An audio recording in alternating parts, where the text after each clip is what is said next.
Nous te célébrons ce matin. Nous te célébrons. Seigneur, nous te disons merci pour ce matin.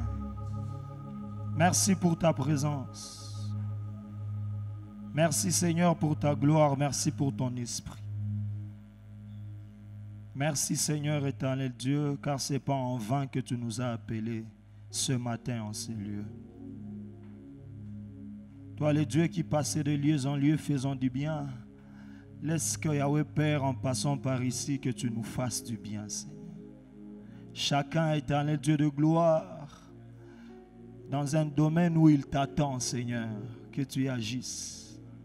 Ta parole nous dit: venez à moi, vous tous qui êtes chargés et fatigués, je vous donnerai du repos. Seigneur, ne permets qu'à personne de sortir de ces lieux avec son fardeau, mais que Yahweh Père, que le repos soit le partage de tout un chacun de nous. Père, circoncis les oreilles de nos cœurs, donne-nous de t'écouter. Parle-nous Seigneur, au nom de Jésus, Amen.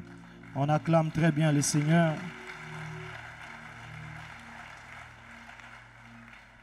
Alléluia. Alléluia. Nous disons merci à Dieu pour ce matin. C'est grand privilège qu'il nous donne d'être dans sa présence. Et nous sommes en train de dire merci à Dieu pour notre papa, pour la marque de confiance. Nous disons aussi merci à Dieu pour tous nos aînés, pour tout le conseil de l'Église, pour le collège pastoral, pour cette marque de confiance, afin de parler à son peuple ce matin. Amen. Bien-aimés dans le Seigneur, depuis 3 dimanches, nous sommes entretenus. Et le dimanche 23 avril, la servante de Dieu, le pasteur Adassa, nous a parlé du ténèbre qui ne doit pas régner sur nos vies. Et il était en train de nous faire voir que peu importe la durée de la nuit, le jour finit par s'élever. Peu importe la durée, les ténèbres dans lesquelles nous sommes, l'Éternel finit par lever son jour sur nos vies. Et lorsque le jour est élevé dans nos ténèbres, nous trouvons la consolation, nous trouvons encouragement. Et le dimanche 30, Papa Junior était en train de nous entretenir sur gagner le cœur de Dieu, un déclencheur de la faveur de Dieu dans nos vies, cas de Ruth. Il était en train de nous faire voir qu'en gagnant le cœur de Dieu, nous activons sa faveur sur nos vies. Et nous avons été richement bénis par cet enseignement. Et le dimanche passé, le pasteur Jean-Baptiste nous parlait de Mardoché, la gloire restaurée d'une destinée risquée. Il était en train de nous faire voir que Mardoché a pris la résolution, le choix de continuer à croire à la grandeur malgré sa situation présente. Et il nous a fait voir que même le fait pour nous de croire, c'est un risque. Mais lorsque nous prenons le risque de continuer à croire, Dieu intervient dans nos vies. Alléluia. Bien dans le Seigneur, et nous sommes toujours enrichis dans cette église, dans tout le programme, dans les dimanches. Dieu nous parle, Dieu communique sa parole dans nos cœurs et dans nos vies. Et je sais une chose, bien aimé dans le Seigneur, c'est qu'Ésaïe 55, le verset 10 à 11 est en train de dire, je vais lire le verset 11e, la Bible dit, « Ainsi en est-il de ma parole qui sort de ma bouche et ne retourne point à moi sans effet, sans avoir exécuté ma volonté et accompli mes desseins. » Toute le fois que Dieu nous annonce sa parole vient accomplir ses desseins dans nos vies. Alléluia. Et j'ai dit tout souvent que Dieu, avant de poser ses actions dans nos vies, nous envoie sa parole. Et pour que cette parole active notre foi, afin que nous soyons prêts à recevoir le miracle et ses actions. Alléluia. Et je crois fermement que tout le temps que nous passons dans les enseignements, dans la prière, Dieu est en train d'agir dans la vie de tout un chacun de nous. Dieu est en train d'agir. Même pour ceux-là qui sont en train d'attendre, j'aimerais vous dire, Dieu est en train d'agir. Alléluia. Et lorsque Dieu est en train d'agir, et lorsque Dieu nous approuve dans sa présence, et lorsque Dieu nous donne d'être en contact avec sa parole pour agir dans nos vies, nous devons avoir un certain type de cœur. Il y a une attitude que nous devons développer au regard de tout ce que Dieu est en train de faire. Au regard de tout ce que Dieu fait, nous devons développer une certaine attitude dans le cœur. Et c'est une attitude de reconnaissance. Alléluia. Bien-aimés, nous devons être reconnaissants envers Dieu pour tout ce qu'il agit, pour tout ce qu'il fait dans nos vies, pour tous les enseignements qu'il nous donne, pour ses actions dans nos vies. Nous devons lui être reconnaissants. C'est pourquoi notre thème de ce matin, nous l'avons intitulé « La reconnaissance d'un cœur approuvé par Dieu ».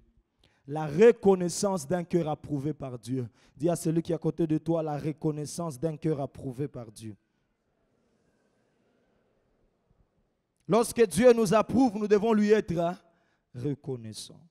Nous avons un seul test de base pour ce matin.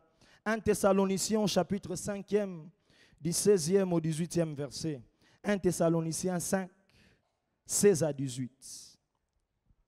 Nous lisons au nom de Jésus. 1 Thessaloniciens 5, 16 à 18. Je commence au 16e verset. Soyez toujours joyeux. 17. Priez sans cesse. 18, je vais lire dans 4 versions le verset 18. La version Louis II nous dit: rendez grâce en toutes choses, car c'est à votre égard la volonté de Dieu en Jésus-Christ. La version Semeur est en train de nous dire: remerciez Dieu en toutes circonstances. Telle est pour vous la volonté de Dieu que Dieu a exprimée en Jésus-Christ. La version Parole vivante est en train de nous dire: remerciez Dieu en toute occasion. C'est ce qu'il attend de vous qui êtes unis au Christ et Jésus. Et la version français courant est en train de nous dire: remerciez Dieu en toutes circonstances. Voilà ce que Dieu demande de vous dans votre vie avec Jésus-Christ. Amen. Bien dans le Seigneur, mais en méditant sur ces portions d'écriture, je me suis un peu limité au verset 16e pour essayer un peu de comprendre ce que Paul voulait dire à l'église de Corinthe, de Thessalonique. Le verset 16 est en train de nous dire: soyez toujours joyeux. Soyez toujours dans la joie. Mais je suis en train de me dire: Paul, tu pouvais dire soyez souvent dans la joie. Paul, tu pouvais dire soyez de temps en temps dans la joie. Parce que la vie que nous menons nous expose à beaucoup de défis qui nous ravissent la joie. La vie que nous menons nous expose à beaucoup d'obstacles, à beaucoup de difficultés. Et Paul, comment on peut être toujours dans la joie? Comment être toujours dans la joie alors qu'on n'a pas le travail? Comment être toujours dans la joie alors qu'on ne sait pas nourrir les enfants, alors qu'on ne sait pas payer le loyer? Comment être dans la joie alors que l'âge est en train d'avancer, on n'a pas de mariage? Comment être dans la joie, toujours dans la joie, alors que je fais avec cette maladie 7 ans, 8 ans? Comment être toujours dans la joie alors qu'il y a plein de problèmes? Bien dans le Seigneur, c'est là que nous sommes en train de dire. Ici, le problème n'est pas comment être toujours dans la joie, mais le problème ou la question à laquelle nous devons répondre, c'est d'où est-ce que nous tirons notre joie. Alléluia. Bien dans le Seigneur, pour ceux-là qui tirent leur joie des choses de ce monde, il est impossible d'être toujours dans la joie. Pour ceux-là qui tirent leur joie de leur compte en banque, il est impossible d'être toujours dans la joie. Pour ceux-là qui tirent leur joie du mariage, pour ceux-là qui tirent leur joie de leurs enfants, pour ceux-là qui tirent leur joie des parcelles et des immeubles qu'ils ont, pour ceux-là qui tirent leur joie du bon salaire qu'ils ont, c'est difficile d'être toujours dans la joie. Mais bien maintenant, le Seigneur, Ésaïe, ou Psaume au chapitre 35e, le verset 9, est en train de me dire: et mon âme aura de la joie en l'Éternel. Mon âme aura de la joie en l'Éternel. Mon âme n'aura pas de la joie en mes biens. Mon âme n'aura pas de la joie en mes richesses, car les richesses peuvent disparaître. Car des choses que nous avons aujourd'hui peuvent disparaître. Et si nous attachons notre joie au fait que nous avons des choses, notre joie ne sera pas toujours dans nos cœurs. Si nous attachons nos cœurs, nous tirons notre joie des succès que nous avons sur cette terre, les succès peuvent finir. Si nous tirons notre joie des parcelles que nous avons, les parcelles peuvent partir. Mais lorsque nous tirons notre joie en l'Éternel, il est possible d'être toujours dans la joie. Bien-aimés dans le Seigneur, il est possible d'être toujours dans la joie si nous tirons notre joie de l'Éternel. Je suis venu dire à quelqu'un ce matin, détache ton cœur des choses de ce monde parce que les choses de ce monde peuvent disparaître et place ton cœur en l'Éternel. Et lorsque nous plaçons nos cœurs en l'Éternel, c'est possible d'être toujours dans la joie. C'est pourquoi tu verras des gens qui se demandent comment frère, comment ma soeur, tu es toujours joyeux alors que ta vie est en train de passer des difficultés. Les problèmes, ce n'est pas les difficultés. Les problèmes, c'est la joie que je tire en l'Éternel. La joie que nous tirons en l'Éternel. Que Dieu nous donne grâce de tirer notre joie en l'Éternel. Et il peut y avoir quelqu'un ce matin qui cherche la joie par-ci, par-là. Tu cherches la joie dans tes études. Tu as fini la licence, tu fais le master, tu fais le doctorat. Mais après tous ces échelons, tu te rends compte que la joie n'est pas dans ton cœur. Tu bosses dur pour avoir la parcelle parce que tu crois qu'en ayant la parcelle, tu seras stable. Mais après acquisition de la parcelle, tu te rends compte que ton cœur n'est pas dans la joie. Tu fais des économies. Tu as beaucoup d'argent dans ton compte en banque, mais jusque-là, si tu rends compte qu'il y a encore un vide dans ton cœur, bien dans le Seigneur, nous trouvons la joie en l'Éternel. C'est pourquoi je suis en train d'appeler quelqu'un ce matin. Ne quitte pas ces cultes sans avoir donné ta vie au Seigneur Jésus. Car c'est en lui que nous tirons notre joie. Nous ne tirons pas la joie des choses de ce monde. Du reste, nous laisserons les choses. Mais lorsque nous tirons notre joie de l'Éternel, notre joie est permanente. Peu importe les situations, peu importe les circonstances, notre joie est permanente lorsque nous la tirons de l'Éternel. Bien-aimé dans le Seigneur, la joie que tu recherches est en Jésus. Bien dans le Seigneur, la stabilité, la paix intérieure que tu cherches est en Jésus. Nous n'avons reçu aucun autre nom, nous avons reçu le seul nom. Le nom de notre Seigneur Jésus-Christ. C'est dans ce nom que nous trouvons notre joie. Détachons nos yeux. Psaume est en train de dire, pourquoi tournez-vous des regards inquiets? Au fait, nos regards sont inquiets lorsque nous les tournons vers les choses de ce monde. Mais lorsque nous tournons nos regards vers l'Éternel, nos regards ne sont pas inquiets, nos regards sont pleins d'assurance. Alléluia. C'est à cela que je suis en train de parler de quelques vérités sur la reconnaissance.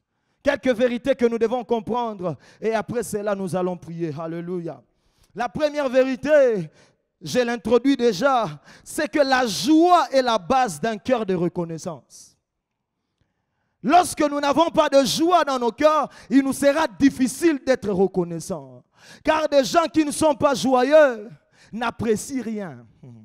Des gens tristes n'apprécient rien. David est en train de dire, Seigneur, tu m'as créé une créature merveilleuse. Une créature si merveilleuse. David, qu'est-ce qui se passe? Non, j'apprécie ce que l'Éternel a fait de moi et je le rends grâce. J'apprécie ce que le Seigneur a fait de moi et je l'élève.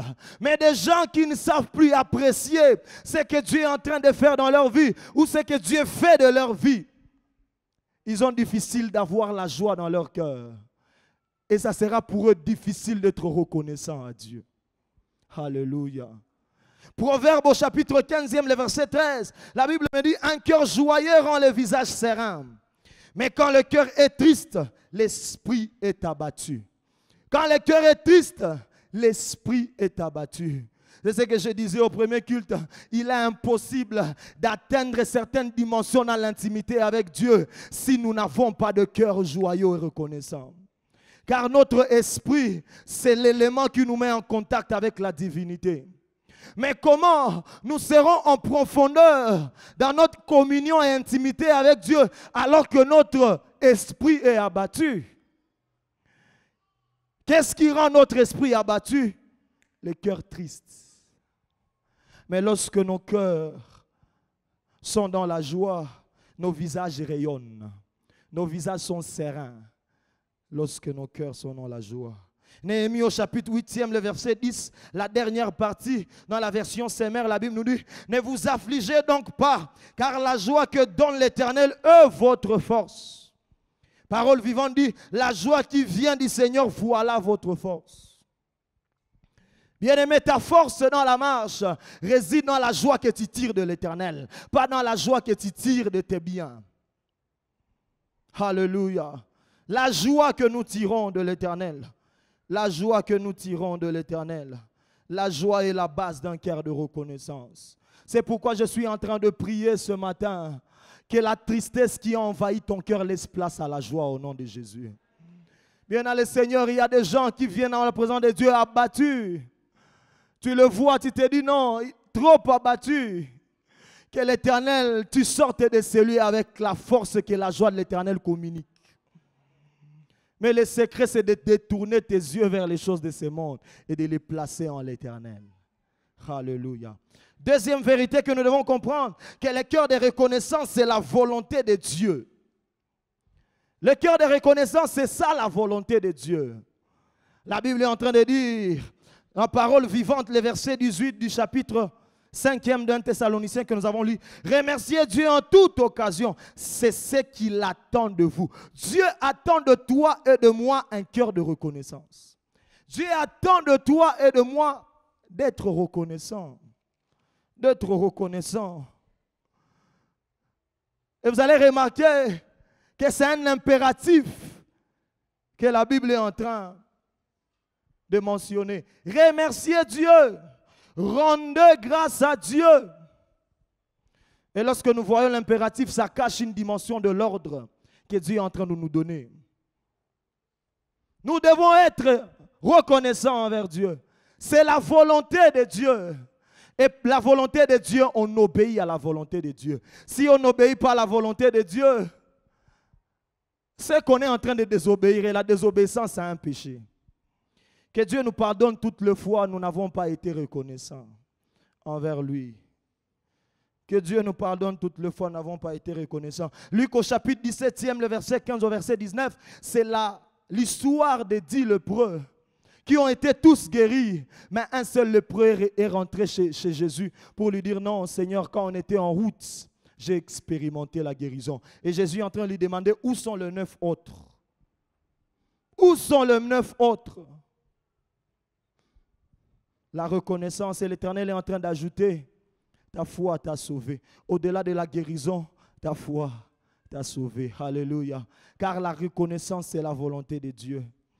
Bien dans le Seigneur, l'ingratitude, c'est le fait de croire que nous sommes parvenus là où nous sommes à cause de nos efforts. L'ingratitude, ça suppose, en d'autres termes, que tu crois que tu es ce que tu es parce que tu as fait des efforts. Que tu crois que tu es ce que tu es parce que tu es né dans une bonne famille. Tu crois que tu es ce que tu es parce que tu as fait des distinctions à la faculté. Tu crois que tu es ce que tu es parce que tu es belle. Bien-aimé dans le Seigneur, Deutéronome au chapitre 8e, le verset 17, Dieu est en train de dire au peuple d'Israël, garde-toi de dire en ton cœur, ma force et la puissance de ma main m'ont acquis ces richesses. Garde-toi de dire que je suis parvenu là où je suis parce que j'ai fait 1, 2, 3. Il y a des gens qui font 1, 2, 3 mais ils n'ont pas ce que toi tu as. Il y a des gens qui sont plus compétents que toi mais ils n'ont pas le travail que tu as. Bien-aimés dans le Seigneur, soyons reconnaissants. Ce n'est pas parce que tu as fait telle chose ou tu as fourni des efforts que tu parviens aux choses que tu as aujourd'hui. Mais c'est parce que la main de l'Éternel t'a soutenu. C'est pourquoi nous devons être reconnaissants. Nous devons être reconnaissants, frères et sœurs. La reconnaissance. La reconnaissance. La reconnaissance à Dieu. Troisième vérité. Le cœur de reconnaissance ne dépend ni du temps, ni des circonstances. Le cœur de reconnaissance ne dépend ni du temps, ni des circonstances. C'est pourquoi le verset 18 est en train de nous dire, remerciez Dieu en toutes choses. D'autres versions disent en toute occasion. Et d'autres versions disent en toutes circonstances. On n'est pas en train de choisir des circonstances ou des situations pour lesquelles nous devons être reconnaissants. On dit tout. En toutes choses. Mais quelqu'un peut me poser la question, comment être reconnaissant alors que rien ne va? Bien à le Seigneur, Dieu nous demande d'être reconnaissant en toutes circonstances. C'est-à-dire, il n'y a pas de circonstances que nous devons choisir, être reconnaissants à Dieu et d'autres nous rejetons. Nous disons que non, nous divisons nos situations en deux. Des situations positives, nous sommes reconnaissants. Des situations négatives, nous nous lamentons et nous questionnons Dieu. Bien à le Seigneur, la reconnaissance dans le bon comme dans le mauvais jour. La reconnaissance à tout temps. Dis à celui qui est autour de toi, développe un cœur de reconnaissance à tout temps. Dis-lui encore, développons un cœur de reconnaissance à tout temps. Bien-aimés dans le Seigneur, c'est très important et très capital que nous puissions comprendre cette vérité. Car Dieu attend de nous la reconnaissance. Mais humainement parlant, nous sommes plus reconnaissants quand tout va bien. Quand tu trouves à manger, quand tu roules, tu n'as pas un problème de déplacement, quand tu ne payes pas le loyer, quand tu as tout ce qu'il faut. La louange à Dieu, tu élèves tes mains, nos mains sont levées, nous voulons t'élever. Mais lorsque les choses bougent, on commence à questionner les pasteurs. C'est vous qui nous avez dit que non, cette année c'est une année d'avancée. Bon, mais on a reculé. Bien-aimé, la reconnaissance à tout temps. La reconnaissance à tout temps. Quand Dieu agit, nous devons lui être reconnaissants. Quand il décide de ne pas agir. Mais j'aimerais placer quelque chose en parlant des actions de Dieu. Vous savez, la plupart des fois, nous confondons. Et nous croyons que le fait que Dieu ne nous donne pas des choses que nous lui demandons, ça veut dire que Dieu est en inaction dans notre vie. C'est faux. Même quand Dieu ne te donne pas ce que tu demandes, Dieu est en action dans ta vie. Parce que je l'ai dit au premier culte, frères et sœurs, même le fait pour toi d'avoir une requête non exaucée, c'est une action de grâce. Parce que les morts n'ont jamais eu de requête. Si Dieu retirait son souffle dans ta vie, tu auras quelle requête? Même le fait pour toi de pleurer, c'est déjà une action de grâce. Parce que tu es en vie. Si Dieu retirait son souffle, bon, ou tombe. Oh non, il est maïti qu'on a intercédé. Ça ne se passe pas. Que quelqu'un acclame Dieu pour la vie. Bien-aimé, acclame Dieu pour la vie. Bien-aimé, le fait même pour toi d'acclamer, c'est une action de grâce. La force que tu as de pousser des cris, c'est une action de grâce.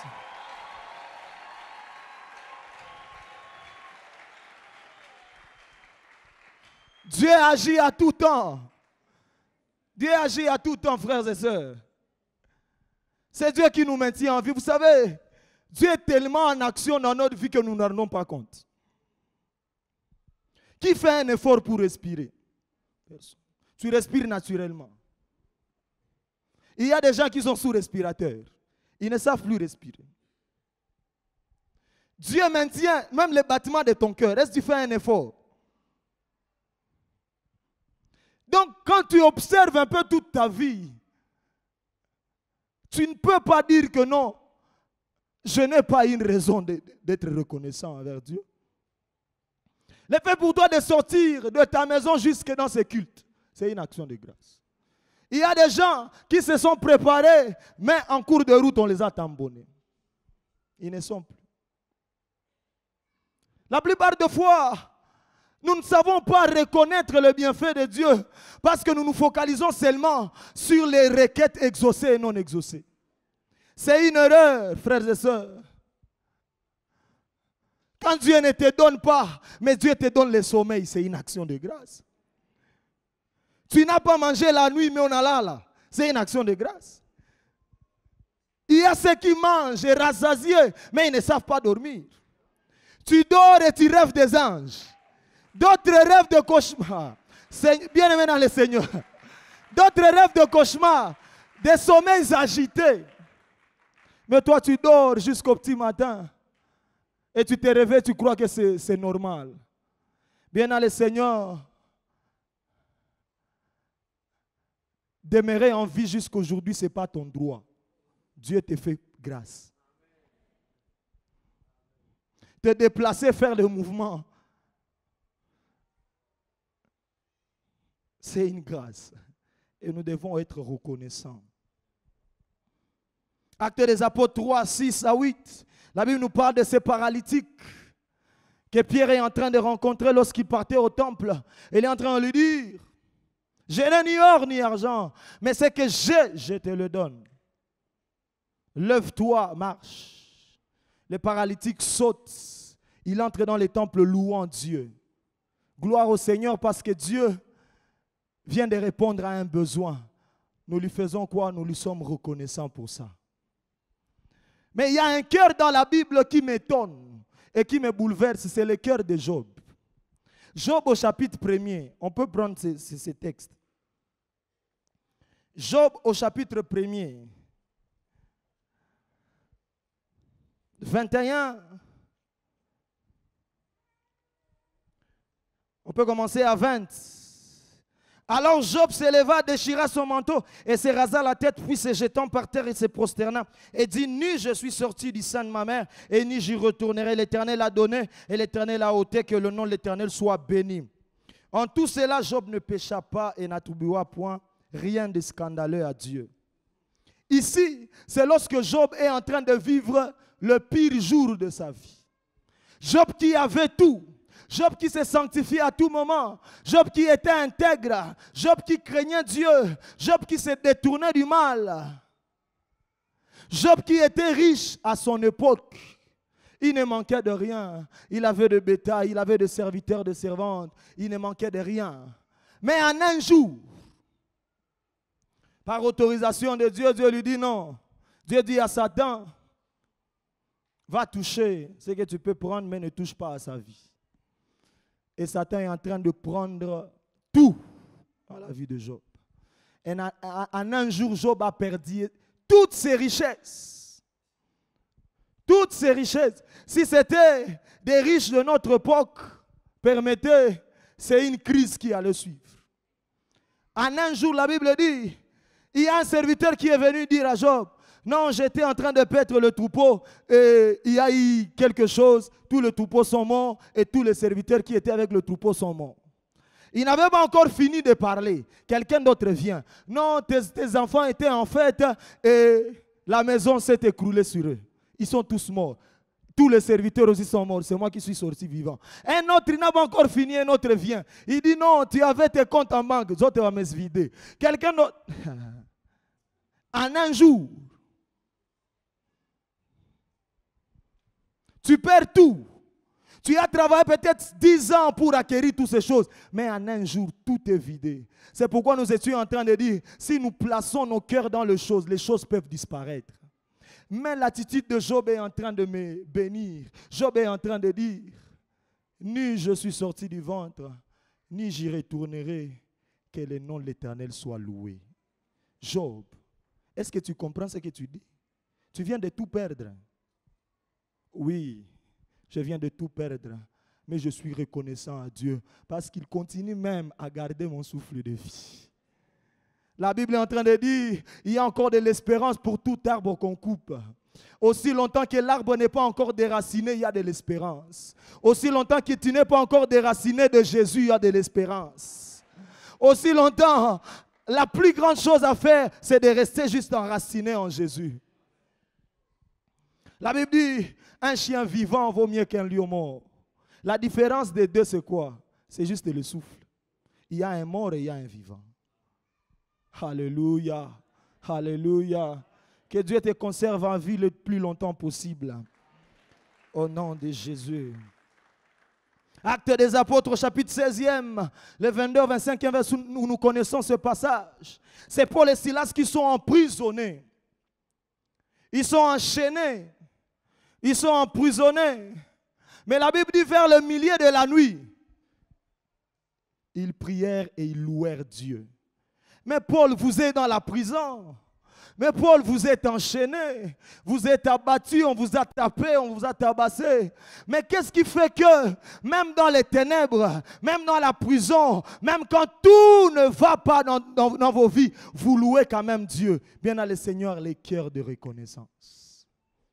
Les cœurs de reconnaissance ne dépendent ni de temps, ni de circonstances. Pendant la bonne saison, sois reconnaissant à Dieu. Pendant la mauvaise saison, reste reconnaissant à Dieu. Pendant les temps favorables, sois reconnaissant. Pendant les temps défavorables, demeure reconnaissant. Bien à nous n'avons pas raison de nous lamenter. Nous n'avons pas raison. Parce que l'Éternel est grand, il est bon pour nous. Et ici, je suis en train d'ouvrir une parenthèse que je ferme vite. Où nous sommes en train de dire, bien dans le Seigneur, les malheurs, la souffrance, les peines ne sont pas toujours synonymes de la désapprobation de Dieu sur une vie. Et l'abondance, la richesse n'est pas synonyme que Dieu nous a approuvé.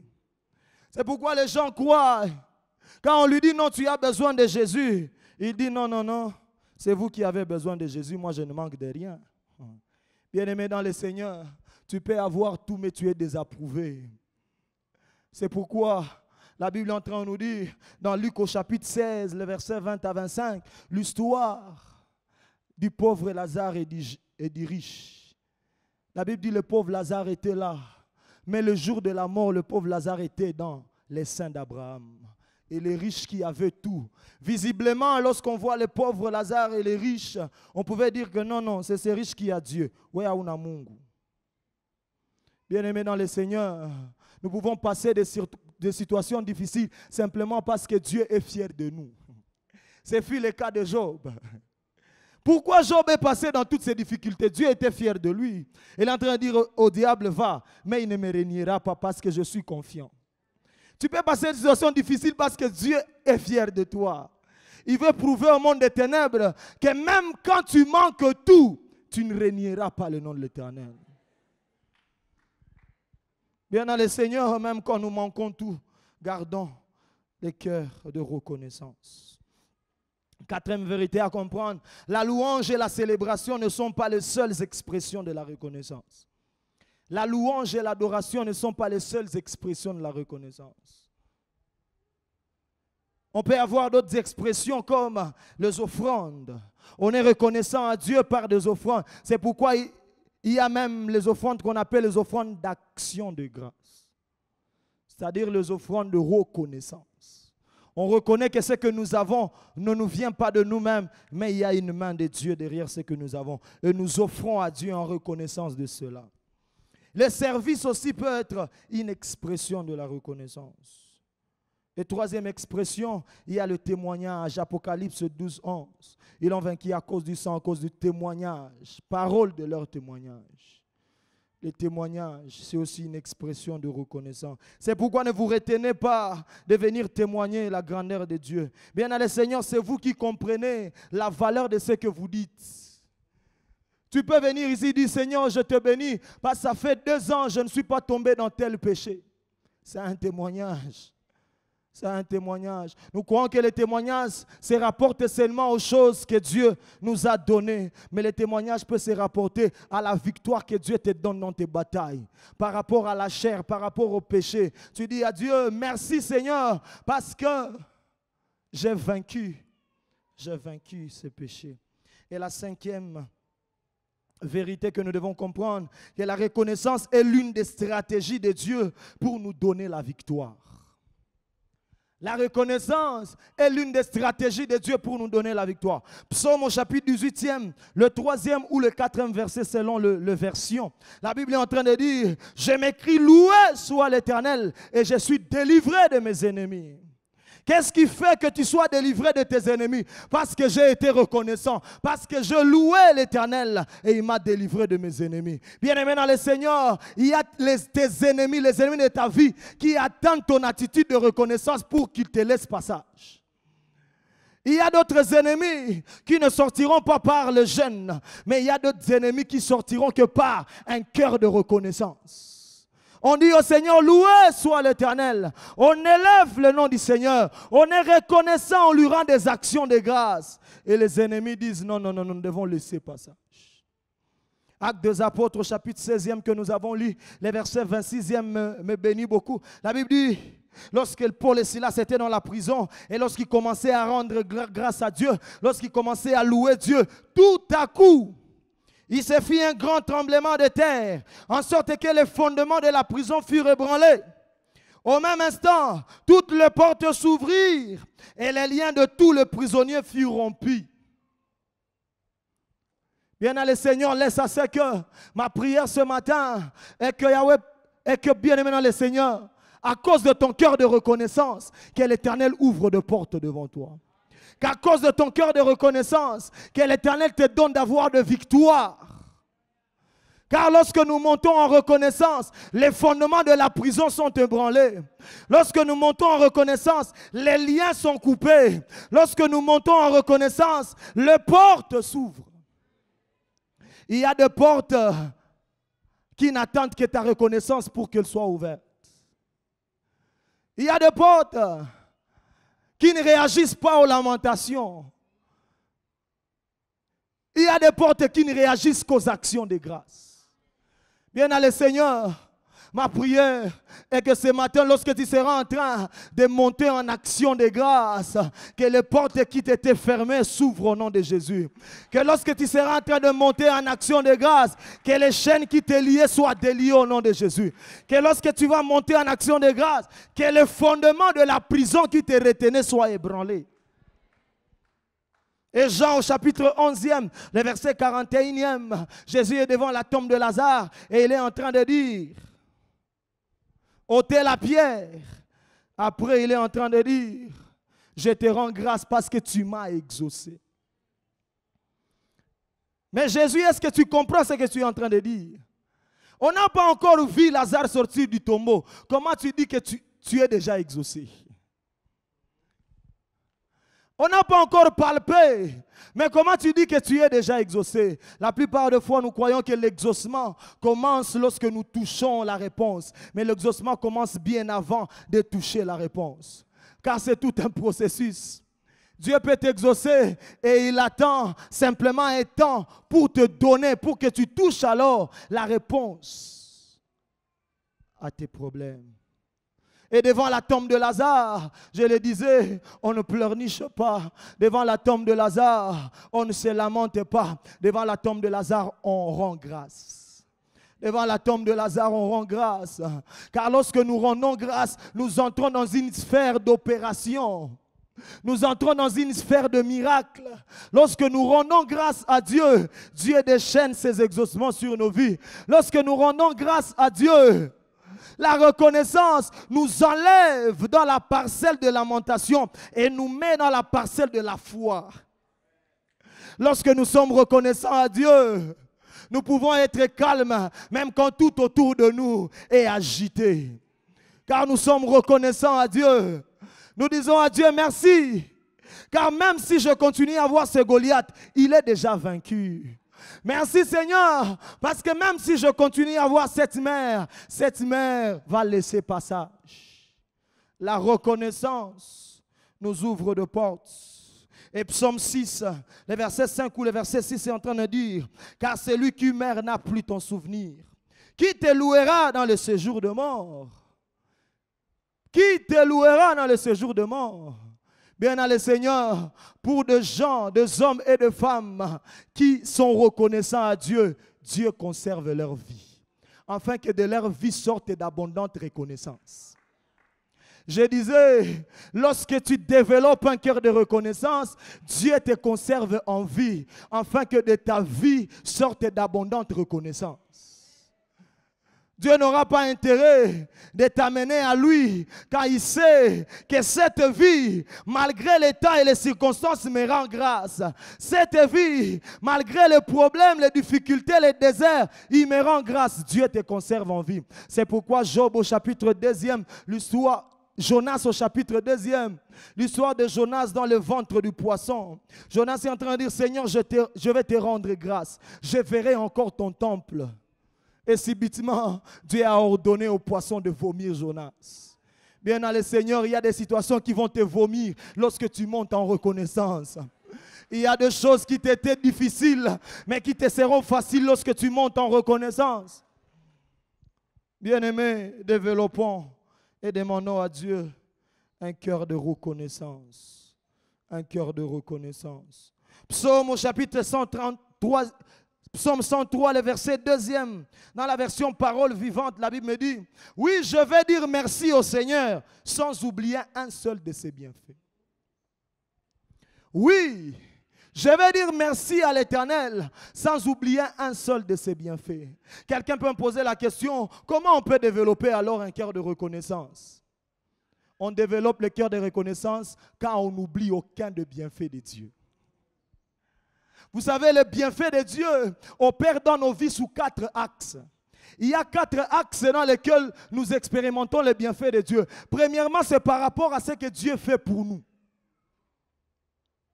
Et lorsque je parle de ce que Dieu fait pour nous, je ne vois pas simplement l'exaucement de prière, mais je vois la maintenance de ta vie. Bien dans le Seigneur, si un organe de ton corps tombe malade, tu vas sentir que non. Il y a un Dieu qui faisait la maintenance.